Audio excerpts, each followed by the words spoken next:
Assalamualaikum warahmatullahi wabarakatuh. Perkenalkan, nama saya Selna Selvia. Saya Putri Lestari.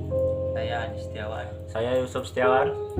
Baiklah, di sini kami akan mempraktikkan praktikum mata pelajaran biologi, materi tentang pembelahan sel. Baiklah, langsung saja ke materi yang pertama, yaitu pembelahan sel dengan mitosis. Pembelahan mitosis merupakan pembelahan sel yang melibatkan pembagian inti atau kromosom dan sitoplasma untuk membentuk dua sel anak yang identik secara genetik. Kedua sel anak yang terbentuk memiliki susunan genetika yang sama dengan induknya. Kedua sel anak tersebut juga memiliki jumlah kromosom yang sama dengan induk. Jumlah kromosom yang dimiliki oleh sel anakan adalah 2N atau disebut dengan diploid. Adapun sel diploid merupakan sel-sel yang kromosomnya berpasangan satu sama lain. Sebelum sel melakukan pembelahan, terjadi fase pendahuluan atau interfase. Pada saat interfase, terjadi proses persiapan dan penimbunan energi oleh sel untuk melakukan pembelahan. Tahap interfase terbagi menjadi tiga, yaitu fase G1 atau gap pertama, fase S atau sintesis, dan fase G2 atau gap kedua. Setelah interfase selesai, maka akan dilanjutkan dengan 4 fase lainnya, yaitu tahap yang pertama yaitu profase. Pada fase ini, membran inti mulai rusak menjadi bagian-bagian kecil atau fragmen. Benang-benang kromatin menebal dan memendek membentuk kromosom. Tahap kedua yaitu tahap metafase. Pada tahap metafase terjadi penyebaran kromosom tepat di bagian tengah sel.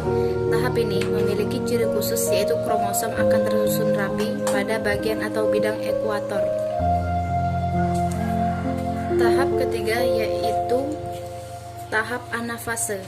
Pada tahap ini, kedua buah kromatid akan memisah menuju kutub yang berlawanan.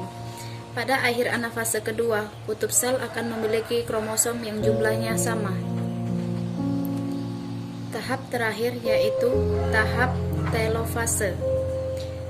Pada tahap telofase, membran inti mulai kembali bergabung, kromosom mulai meregang dan setelahnya akan terbentuk dua sel anakan yang bersifat diploid. Baiklah, materi yang kedua adalah pembelahan sel dengan meiosis. Pembelahan meiosis hanya terjadi pada organ kelamin. Pembelahan meiosis berfungsi untuk menghasilkan sel gamet atau sel telur dan sel sperma. Melalui pembelahan ini akan dihasilkan sel anak yang mempunyai kromosom setengah dari kromosom sel induk. Pembelahan meiosis adalah pembelahan sel yang menghasilkan 4 sel anakan yang masing-masing sel memiliki separuh dari jumlah kromosom sel induk. Jumlah kromosom yang dimiliki oleh sel anakan adalah N atau disebut haploid. Maka, pembelahan sel meiosis disebut sebagai pembelahan reduksi. Pembelahan meiosis mirip dengan fase-fase pembelahan mitosis. Tahapan pembelahan meiosis berlangsung dalam 2 tingkat, yaitu meiosis pertama. Fase pembelahan meiosis 1 adalah profase 1. 1. Membran inti mulai rusak menjadi bagian-bagian kecil atau fragmen dan terbentuk gelendong pembelahan. 2. Benang-benang kromatin memadat menjadi kromosom dan kromosom homolog berpasangan.